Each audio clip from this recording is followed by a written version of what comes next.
Новиот лидер на идниот американски сенат со републиканско мнозинство.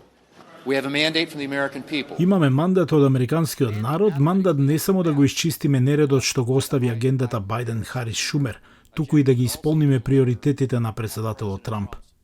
Тун ја презема лидерската улога во Сенатот откако Мич Меконел беше на таа позиција 18 години, а тој веќе е пред својот прв тест.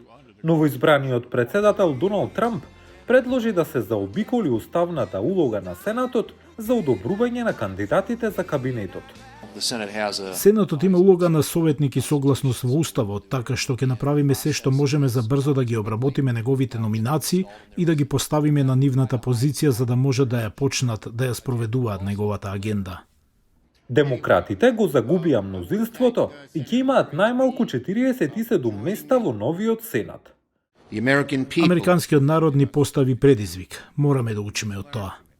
Трамп имаше обединета контрола на владата во првите 2 години од неговиот прв мандат. Но еден аналитичар вели дека тоа не секогаш значи дека Белата куќа ќе го добие она што го сака на Капитол Хил.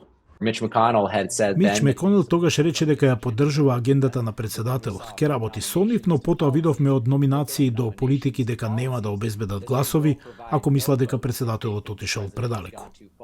Републиканците исто така обезбедија мнозинство во представничкиот дом на САД, добивајќи пофалби од Трамп. Новоизбраниот председател го одобри председателот на представничкиот дом, Майк Џонсон, повторно да биде спикер. Верувам дека тоа ќе биде најконсеквентниот конгрес во модерната ера, најконсеквентната администрација на модерната ера. Бидејќи искрено, треба да ја поправиме речиси секоја област од јавната политика.